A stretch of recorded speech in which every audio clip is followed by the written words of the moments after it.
Check out the Green Rush podcast over at greenrushpodcast.net and our weekly show, Marijuana Today, at mjtodaypodcast.com. This episode of Marijuana Today Daily is brought to you by our friends over at ease.com, California's top one-stop website for legal marijuana delivery, and now an option for on-demand cannabis delivery in the Portland, Oregon area. And for those of us outside California and Portland, Oregon, there's easewellness.com, which delivers hemp-derived CBD products to 41 U.S. states via the mail. Good morning, Marijuana Nation. It's Friday, March 15th, 2019, and you're tuned in to episode 686 of Marijuana Today Daily. I'm your host, Shay Gunther, and I'll be walking you through today's marijuana news and headlines. As always, we have a full and busy day of cannabis news in our hands, so let's jump right into it. We start off today's news with a not great headline out of New Mexico, where a bill that was passed out of the state house that would set up a regulated and taxed adult use sales program was killed in a Senate committee.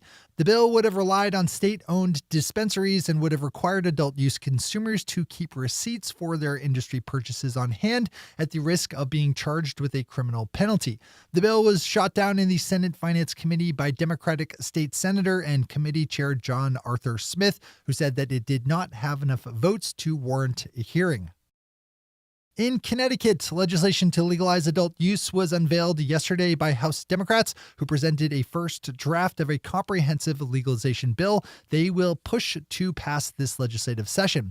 The proposed bill would automatically expunge low-level possession charges from people's records and would ban home grow as well as any kind of infused candy edibles.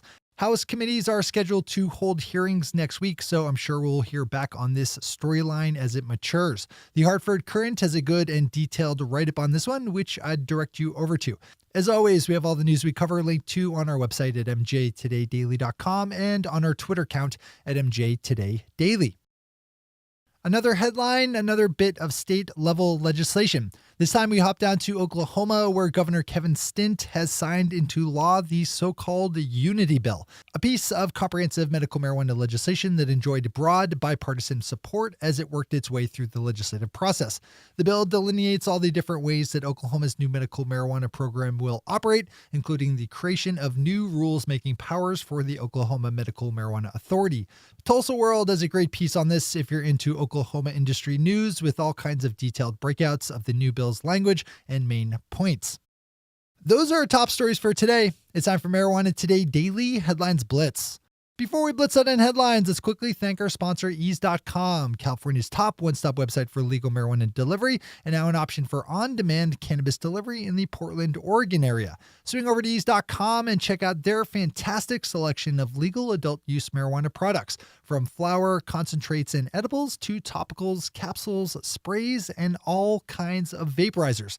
And since Ease fulfills deliveries in less than 60 minutes in the parts of California and Oregon where it's active, assuming that it's during legal delivery hours, you'll have your picks in hand before you know it. Just place your order, pop on a couple of episodes of The Office, and before you know it, you'll have one of Ease's partnered dispensaries at your door.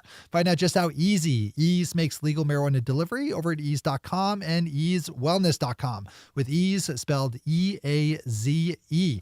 Big thanks to all our friends over at Ease for helping us keep the news lights on. All right, time for the Blitz. The Guardian has a well-written long-form story up looking at the intersection of legal marijuana and Native Americans. Just as some Native American tribes have capitalized on legal gambling to build casinos and other related businesses, legal cannabis offers many of the same opportunities in a way that doesn't prey on people with gambling problems. The issue is made a little more complicated by the fact that cannabis is federally illegal, but as soon as that constraint is lifted, it's easy to see how things could take off for Native American-owned legal marijuana businesses. I'd make sure to read this one today. It almost wouldn't be an episode of The Daily without Mr. Kyle Yeager chiming in.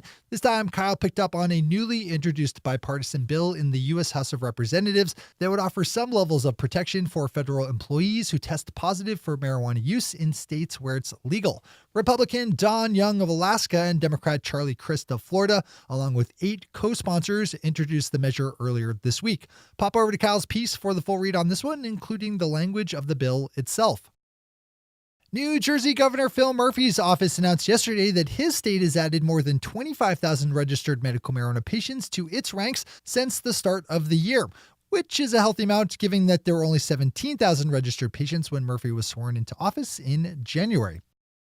Health Canada just released some stats for how that nation's new adult use marijuana program has been doing since the October 17th flip to nationwide legalization, and there's an interesting drop in the amount of marijuana flower sold in the country for the month of January, which saw just 11,726 pounds of marijuana flower sold versus 12,298 in December. Matt Lamers has a good write-up on this with some ideas for what could have caused the drop.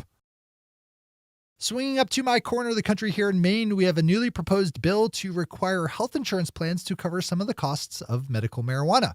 Yesterday, state lawmakers held a public hearing on the new legislation, which is just getting started along the process. Florida medical marijuana company Trulieve just opened up their 25th dispensary in the state, which is a notable enough accomplishment, but especially so because it's now hit the previously set limit on the number of dispensaries medical marijuana companies used to be allowed to operate. That is, until Trulieve sued the state to overturn the limit and won.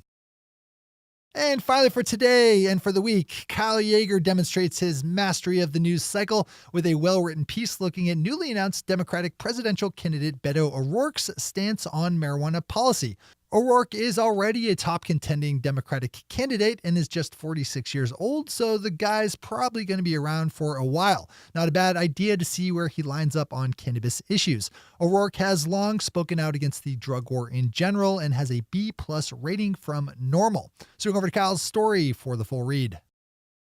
Those are the headlines and news for the day. I'll be back with you again Monday morning with another information-packed episode of Marijuana Today Daily. But in the meantime, if you have any stories to share or feedback to give, zip us an email to headlines@mjtodaydaily.com. And while you're clicking around the interwebs, swing over to our Twitter account at mjtodaydaily and visit our website at mjtodaydaily.com to find links to all the news we cover. Thanks to our sponsor, Ease, and to all of our awesome Patreon listeners for the support that makes this show possible. To join the illustrious ranks of the Patreon listeners yourself, swing over to our website at mjtodaydaily.com and click on the big blue button at the top of the page that says Become a Patron. I'm your host, Shay Gunther. Thanks for tuning in, starting your day with marijuana today.